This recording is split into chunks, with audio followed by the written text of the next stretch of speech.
Assalamualaikum warahmatullahi wabarakatuh. Alhamdulillah wassalatu wassalamu ala sayyidina Rasulillah sayyidina Muhammad bin Abdullah wa ala alihi wa sahbihi wa mawalah. Kita bersyukur kepada Allah Ta'ala yang menghadirkan kita di dalam hidangan yang nikmat ini, yang lezat ini. Mudah-mudahan Allah Ta'ala jadikan kita termasuk orang yang mencicipi hidangan ini. Disebutkan bahwasanya waradu ala nahril hayah fakulluhum syaribu fakam firrakbi min mutadalli'i hasyal karim yarudduhum atsya wa qad waradu wa aslul jud min dhal manba'i.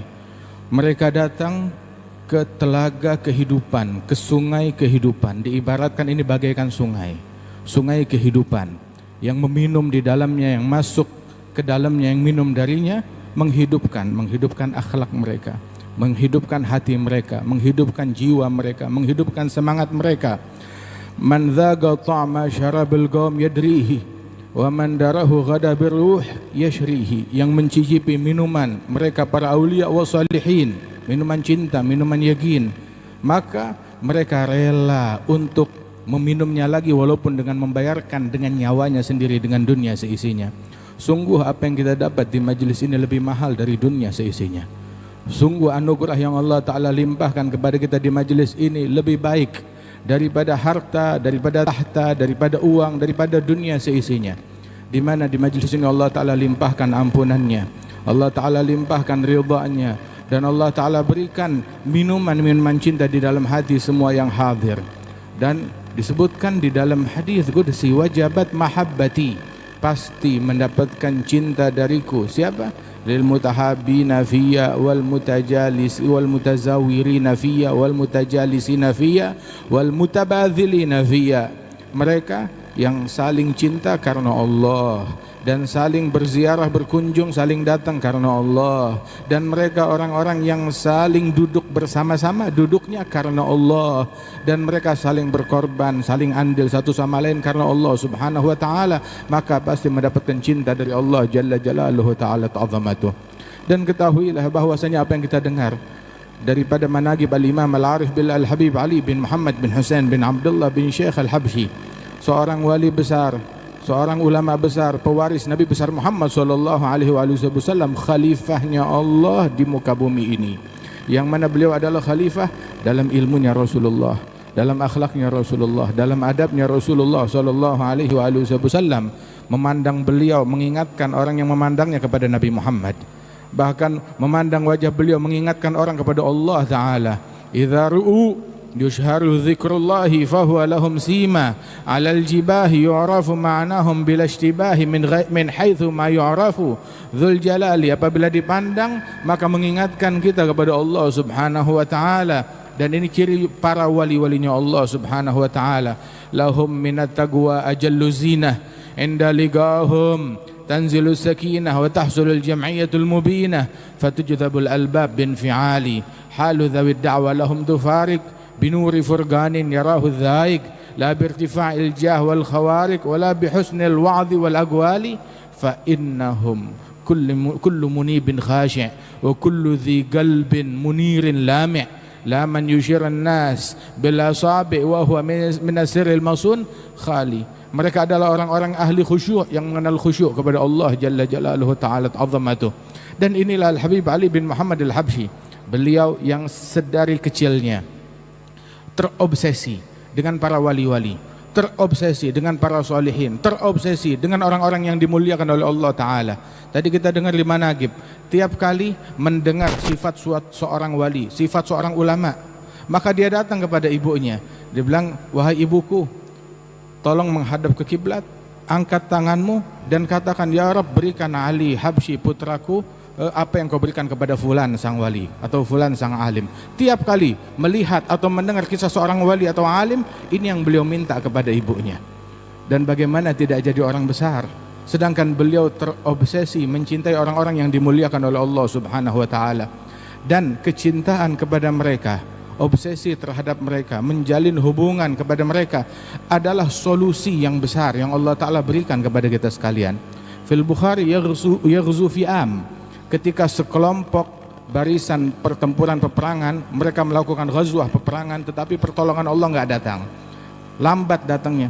Maka panglima dari pasukan tersebut, dari mujahidin, bertanya, hal fikum man ra'a Rasulullah? Apakah ada di antara pasukan orang yang pernah melihat Rasulullah? Saat itu sahabat sudah langka, sudah banyak yang wafat meninggal dunia. Maka ternyata ada 1-2 orang yang pernah melihat Rasulullah. Maka mereka dimuliakan, dihormati, diminta petunjuknya dan nasihatnya. Berkat menghormati, mencintai, mengagungkan mereka para sahabat Rasulullah, Allah Ta'ala berikan pertolongan.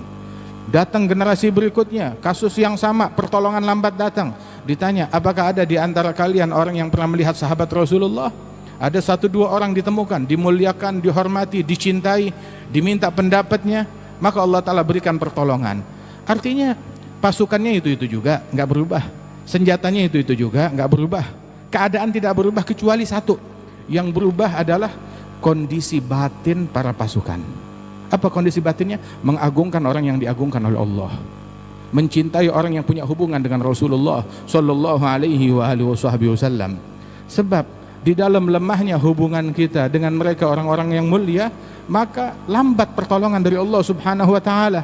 Segala macam keterpurukan, sebagaimana tadi kita dengar dalam managib, apa yang menimpa kita dari keterpurukan akhlak, keterpurukan moral, ketika kita jauh dari akhlaknya mereka, ketika kita jauh di dalam meneladani mereka, ketika kita tidak lagi mengidolakan dan memuliakan mereka, orang-orang yang dimuliakan oleh Allah Subhanahu Wa Taala. Sungguh barang siapa orang yang tidak mencintai orang yang pantas dicintai, ada disebutkan oleh guru kami Al-Habib Umar, beliau menukil dari Al-Habib Abi Bakar Attas bin Abdullah Al-Habhi, bahwasanya barang siapa orang yang tidak mencintai orang yang pantas dicintai, maka dia dihukum oleh Allah dengan mencintai orang yang nggak pantas, mengidolakan orang yang nggak pantas. Sebab hati manusia harus cinta kepada seseorang. Apabila tidak diisi dengan yang pantas, maka hati tersebut akan mencari cintanya kepada orang yang nggak pantas dicintai. Waliyadzubillah min dzalik. Terobsesi dengan orang yang nggak pantas, yang celaka, yang dimurkai oleh Allah Subhanahu Wa Taala. Nah, kita tanyakan, bagaimana kondisi keluarga kita, kondisi anak-anak kita, siapa yang mereka idolakan, siapa yang mereka cintai. Hari ini kita melihat bagaimana ditelanjangi keasliannya mereka musuh-musuh Islam, ditelanjangi oleh Allah Subhanahu Wa Taala kejahatan, kezaliman dan keburukan mereka. Malulah, malu kalau masih ada di antara anak-anak kita mengidolakan orang tersebut, terobsesi dengan orang tersebut. Kalau kawinan maunya pakai cara mereka, berpakaian ikut modenya mereka, terobsesi dengan apapun yang dijejelin, yang disodorkan oleh mereka. Waliyadzubillah min dzalik. Orang yang sama yang ngebom saudara kita, begitu, supporter yang sama yang menyumbang peluru untuk mereka, orang-orang yang membantai keluarga kita, dan kita terobsesi mengidolakan mereka, model mereka, tas ya tasnya mereka, baju mereka, sepatunya mereka, begitu. Dan itulah yang diidolakan. Bahkan kita mengedepankan mereka lebih daripada syariatnya Nabi besar Muhammad Sallallahu Alaihi Wasallam, hingga kita rela mengorbankan ridhanya Rasul Sallallahu Alaihi Wasallam demi entah ridhanya siapa. Waliyadzubillah min dzalik. Ketahuilah bahwasanya tadi kita dengar dari Al-Habib Abdullah bin Abdul Qadir, ketika Allah Ta'ala menginginkan khilafahnya Allah tegak di muka bumi ini, dan setiap hal tersebut ya pasti ada khilafahnya syaitan. Ada khilafahnya syaitan yang menginginkan taj'alu fiha may yufsidu fiha wa yasfikud dima. Semangat mereka adalah safkud dima, menumpahkan darah, membuat kerusakan. Sudah gitu ghurur, menganggap mereka kalau mereka berbuat kebaikan. Akan tetapi khilafahnya Allah Subhanahu Wa Taala adalah khilafah ilmu, khilafah adab, khilafah akhlak yang diwariskan secara turun-temurun dari Rasulullah Sallallahu Alaihi Wasallam. Maka kita tanya, di rumah kita khilafah siapa yang tegak? Khilafah siapa yang tegak? Garar siapa? Keputusan siapa yang tegak? Keputusan yang membuat Allah dan Rasulnya ridha, atau menyenangkan hatinya syaitan dan iblis? Oh, kalau sholat ya kita mengutamakan apa yang diisyaratkan oleh Allah dan Rasulnya. Tapi kalau kawinan ya kita pakai caranya iblis. Waliyadzubillah min dzalik. Ada double standar namanya. Waliyadzubillah. Nah, karenanya itu saudara-saudara sekalian, walan yasluha akhiru hadhil ummah illa bima saluha bihi awaluha. Keadaan umat ini nggak bakal menjadi membaik melainkan ketika mereka kembali kepada apa yang digariskan oleh para pendahulu mereka, orang-orang yang dimuliakan oleh Allah, kembali ke jalannya Rasulullah Sallallahu Alaihi Wasallam. Al-Imam Al-Muhajir ilallah radhiyallahu anhu sebagaimana disifatkan tahama anid dunya wa hajara faran ilallah wal ahdathu dhatu dirami ila an atal wadil mubaraka fartada wa madda bihi atnabahu li khiyami fasara fihi thawiyan mutawattinan bi dhurriyyatin mazmumatin bi zimami minal bir wat taqwa wa husni syama'ilin kiramis sajaya agabat bi kirami. Itu al-Imam al-Muhajir, beliau meninggalkan daripada Basrah, meninggalkan Irak, harta beliau punya, tahta beliau punya, kemuliaan beliau punya, beliau dihormati, beliau tinggalkan itu semuanya hijrah kepada Allah Subhanahu wa taala demi mengevakuasi, menyelamatkan keluarganya. Menyelamatkan dari apa? Bukan menyelamatkan dari krisis ekonomi, tapi menyelamatkan dari krisis akhlak, menyelamatkan dari krisis ilmu, menyelamatkan dari krisis penyimpangan dalam thariqah, menyelamatkan mereka dari penyakit hati, gurur, tertipu dengan pujian orang. Hingga beliau memilih untuk menyelamatkan mereka dan membekali mereka dengan zimam. Zimam apa? Dengan tali kendali apa? Bidhuriyatin mazmumatin bizimami minal bir wat taqwa wa husni syama'il. Kiramis sajaya agabat bikirami. Dengan zimam, dengan tali kendali kebaikan, dengan ketakwaan, dengan keilmuan, dengan budi pekerti yang luhur, dengan akhlak yang luhur yang mulia. Sehingga mereka dikenal akhlaknya luar biasa, adabnya luar biasa, keilmuannya luar biasa, ketakwaan yang sangat luar biasa. Radhiyallahu anhum wa ardahum. Kita kalau mau berbicara tentang akhlak, tentang tawadhu, tentang keilmuan, mereka adalah para imam-imam besar. Di dalam sifat-sifat yang luhur, dalam sifat-sifat yang mulia tersebut yang mereka warisi dari Rasulullah sallallahu alaihi wasallam, kam imamin ba'dahu khalafu minhu sadatun bidha urifu wa bihadzal wasfi qad wusifu min qadimid dahri waz zamani. Berapa banyak para imam-imam besar yang meneruskan jejaknya Rasulullah sallallahu alaihi wasallam dalam akhlaknya, dalam ilmunya, dalam adabnya Nabi besar Muhammad sallallahu alaihi wasallam. Mereka, kegembiraan mereka bukan dengan banyaknya harta, banyaknya tahta, banyaknya pengikut, tapi kegembiraan mereka ketika melihat anak cucu keturunan mereka, murid-murid mereka berjalan di jalannya para salafus salih radhiyallahu anhum ajma'in. Al-Habib Ali bilang, mimma yasurul qalba minil luzumukum, yang menggembirakan hatiku kalau kalian melazimkan thariqah ayah kalian, leluhur kalian, datuk nenek moyang kalian, melazimkan thariqah Nabi besar Muhammad sallallahu alaihi wasallam. Dan kegembiraan Al-Habib Ali adalah kegembiraan guru-gurunya, kegembiraan Syekh Habib Bakar bin Salim, kegembiraan Al-Faqih Muqaddam Muhammad bin Ali Ba'alawi, kegembiraan Al-Imam Ali Zainal Abidin, kegembiraan Al-Imam Al-Hasan wal Husain, kegembiraan Sayyidatuna Fatimah, kegembiraan Nabi Muhammad sallallahu alaihi wasallam. Sebab mereka adalah satu silsilah, satu rantaian yang sama. Kalau yang bawahnya digerakkan, yang goyangannya terus sampai ke atas, yang di bawah ridha, yang di atas ridha, yang di bawah murka sampai ke atas murka, wal iyadzu billah min dzalik. Nah, karenanya itu ini yang paling menggembirakan mereka. Karena Al-Habib Ahmad bin Hasan Al-Attas, beliau mengatakan bahwasanya la aghbitu sultan wala wali, innama aghbit alladhi yatba'u salaf. Saya enggak iri, enggak ada istilah kepengen kalau ngelihat sultan, melihat orang yang hartawan, punya tahta, punya harta, enggak ada istilah kepengen sama gitu, setitik pun enggak ada, enggak mau. Itu semuanya. Innama aghbit alladhi yatba'u salaf. Tapi yang saya idam-idamkan itu, yang saya iri, yang saya suka, yang saya betul-betul terpesona kalau ngelihat orang yang ngikutin jalan salafnya, ngikutin salafnya radhiyallahu anhum wa ardahum. Al-Habib Ali bilang, alal athar qad sirna wa ma darau bihi durna nutabi'hum alal athar. Kita berjalan mengikuti langkah kaki mereka, gadaman ala gadamin bijiddin auza'i. Kalau kita di jalan mereka, maka kita bakalan aman, kita akan selamat dunia dan akhirat. Itu dikatakan, man dakhal fi himakum la yakhaf wa man ta'allaq bikum adrak jami' tuhaf. Yang masuk di benteng mereka, enggak ada apalagi yang perlu dia takutkan. Yang dikhawatirkan, yang ditakutkan yang keluar dari bahteranya mereka, yang keluar dari perahunya mereka. Kenapa? Terpukau mau cari keselamatan. Keselamatan dari mana? Dari skoci yang lain, bukan dari skoci. Oh, ngelihat ada gunung fata morgana, gunung yang lain. Sa'awi ila jabalin ya'simuni minal ma'. Saya mau pergi ke gunung yang lain yang bisa menyelamatkan saya.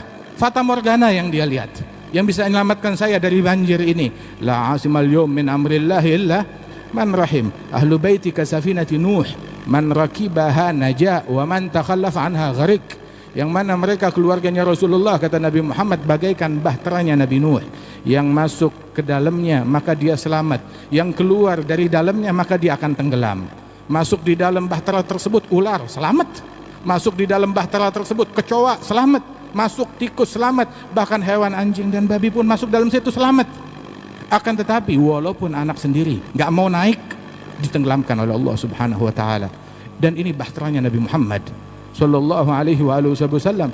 Jangan sampai kita kelihatan oleh Rasulullah kita keluar dari bahtera ini. Kita menganggap ada bahtera yang lain. Begitu, tertipu dengan fata morgana yang lain. Kita mau cari gunung yang lain, gunung yang hakiki hadal Habib Ali bin Muhammad al-Habsyi yang ada di dalam bahtera tersebut. Al-Habib Idrus bin Umar itu salah seorang salaf, ketika ditanya tentang sifat Al-Habib Idrus bin Umar al-Habsyi, maka dia jawab dengan sebuah ayat Quran yang berbunyi wa taral jibala tahsibuha jamidatan wa hiya tamurru marras sahab. Bagaikan gunung yang kamu kira kokoh, enggak bergeming, akan tetapi dia berjalan seperti jalannya awan yang demikian besar. Radhiyallahu anhum wardahum. Mereka adalah gunung ilmu, mereka adalah gunung taqwa, mereka adalah gunung tawadhu, mereka adalah gunung khusyuk. Bersifatlah dengan sifat mereka, teladani mereka, dan ambil ilmunya mereka dan bawa ilmu mereka ke tengah rumah-rumah kita. Kita lihat tadi Al-Habib Ali bin Muhammad al-Habsyi mendapatkan ibunda yang mulia, yang luhur, yang kerjaannya, kesibukannya dengan ilmu, kesibukannya dengan dakwah, kesibukannya dengan Al-Quran. Sehingga Al-Habib Ali bin Muhammad al-Habsyi, beliau dididik oleh ibunda beliau radhiyallahu anha wa ardaha, hingga menjadi sosok Al-Imam Ali bin Muhammad bin Husain bin Abdullah bin Syekh al-Habsyi. Tapi kalau kita lihat keadaan orang-orang sekarang, ya bagaimana mau murabiah, sibuknya dengan handphone. Itu handphone seolah-olah dari lahir udah melekat di tangannya, nggak bisa terlepas dari tangannya. Ntar sibuk dengan ini dan dengan itu. Tadi kita dengar bahwasanya seseorang di hadapan orang tuanya, berbicara dengan orang tuanya, masih sibuk dengan handphonenya, sibuk dengan medsosnya dia. Wa kana Imam Abdullah Ba'alwi, beliau di hadapan orang tuanya, itu beliau duduk, itu apabila berada satu ruangan dengan orang tuanya tidak berani membelakangi ibu bapaknya. Jalannya kalau mau keluar, jalannya mundur, nggak berani membelakangi ibu bapaknya. Bahkan kana la yatrudu dubab an wajhi amam walidih, tidak berani mengusir lalat yang hinggap di wajahnya saat dia berada di hadapan ayahnya. Nggak sibuk dengan yang lain, kecuali dengan ta'zim dan penghormatan kepada ayahnya. Makanya mereka menjadi orang-orang besar yang dimuliakan oleh Allah Jalla Jalaluhu Ta'ala azamatuh. Fasa' fi mas'au washrab ma'al qawm mahum ala yahbuk rabbak mithal magad habahum. Berusahalah seperti usahanya mereka, berjalanlah di jalannya mereka, minum dari minumannya mereka, minuman akhlak, minuman adab. Terobsesilah dengan apa yang menjadi obsesi mereka. Jangan menjadi obsesi orang-orang sekarang. Apa sih obsesinya orang-orang sekarang? Diringkas oleh Imam Al-Haddad, amma inna hadzal dahr qad dhalla ahluhu humumuhum fi ladzatil farji wal akli wa fi jam'i mal khafa fagrin wa asbahu wa qad labisu min gumsan minal jubni wal bukhli. Orang sekarang, kata Imam Al-Haddad, semangat mereka itu nggak ada lain, nggak ada bukan, hanya mencari kepuasan, mencari kepuasan syahwat dan nafsunya dia. Bagaimana cara memuaskan perut, bagaimana cara memuaskan kemaluan, bagaimana cara mengumpulkan harta dengan sebanyak-banyaknya. Kenapa? Takut miskin, takut fakir, tapi dia nggak takut sama neraka. Dia nggak takut dengan keterpurukan moral, takut dicaci, takut dimaki, takut diomongin orang, takut dengan tidak ada makan malam, nggak ada makan siang, takut rezekinya bulan depan berkurang 2 miliar. Akan tetapi dia nggak takut anaknya nggak pakai kerudung. Dia nggak takut anak gadisnya, anak perempuannya jalan dengan laki-laki yang bukan muhrim. Dia nggak takut dia bikin acara kawinan campur laki perempuan. Dia nggak takut, biasa aja, masih bisa tertawa, masih punya muka kamu, masih punya muka di hadapan Rasul Sallallahu Alaihi Wasallam. Siapa yang mau sadar? Siapa yang mau kembali? Majelis semacam ini dibuat adalah bengkel bagi hati kita, untuk kita menyelam, mencuci diri kita di sungai kehidupan. Kita masuk sebagai mayat hidup, keluar sebagai orang yang hidup, membawa nur dari Allah Subhanahu wa Ta'ala ke rumah kita dan memotori rumah kita dengan nur tersebut. Berubah keadaan rumah kita, berpakaiannya menjadi lebih rapi, akhlaknya lebih rapi, lebih taat kepada orang tua, lebih taat kepada suami, lebih ramah kepada istri, lebih perhatian mendidik keluarga dan anak-anaknya. Perhatian sama anak orang tapi anak sendiri ditelantari. Wal iyadzu billah min dzalik. Rabbu auladakum, lihat pergaulan mereka, bergaulnya dengan siapa? Orang dulu mau menyelamatkan anak mereka, anaknya nggak mau keluar rumah, selamat. Tapi orang sekarang dia mengendap di dalam rumah, terjadi kejahatan di dalam rumah. Berapa banyak yang chatan dengan yang bukan muhrim, berujung dengan hal yang tidak diridhoi oleh Allah Subhanahu wa taala. Wal iyadzu billah min dzalik. Nah, karenanya itu selamatkan diri kita.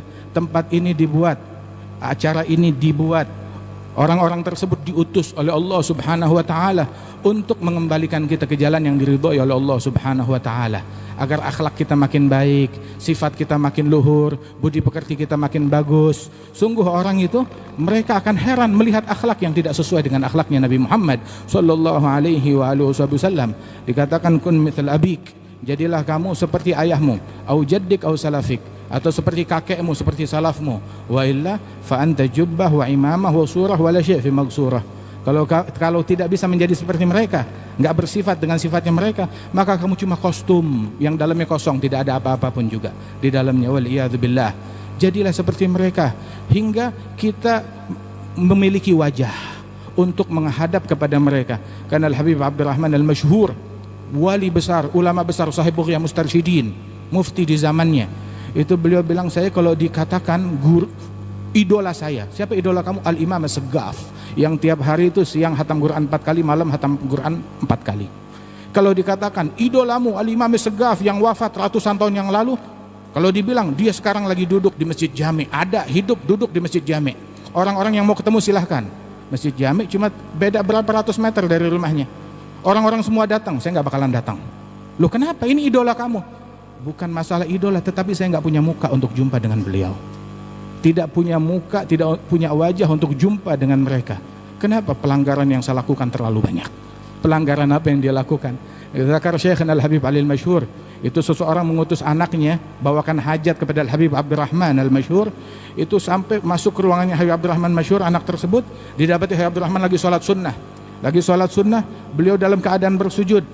Itu ditungguin, bangkit dari sujud, itu sejadah basah dengan air matanya dia. Basah sejadah dengan air matanya. Kapan sih terakhir kita menumpahkan air mata sampai sejadah kita basah? Kita taunya keluar air mata kalau ada yang mati, ada yang meninggal, hilang harta, hilang tahta, hilang duit, hilang motor, hilang mobil, hilang handphone. Bahkan nonton film India bisa nangis. Akan tetapi kapan terakhir kita nangis saat membaca Al-Quran? Kapan terakhir kita nangis ketika mengingat akhirat? Kapan terakhir kita menangis ketika mengingat dosa-dosa kita? Kapan terakhir kita menangis ketika mengingat bagaimana kita demikian jauh dari para salaf kita? Ma ma'i wajh qabil bih siwa husn dhanni, kata Habib Ali. Saya enggak punya wajah untuk menghadap mereka melainkan husnudzan saya kepada mereka. Mudah-mudahan Allah Subhanahu wa taala sucikan kita dan Allah taala berikan pertolongan kepada kita sekalian dan kepada umat ini. Allah taala perbaiki keadaan kita.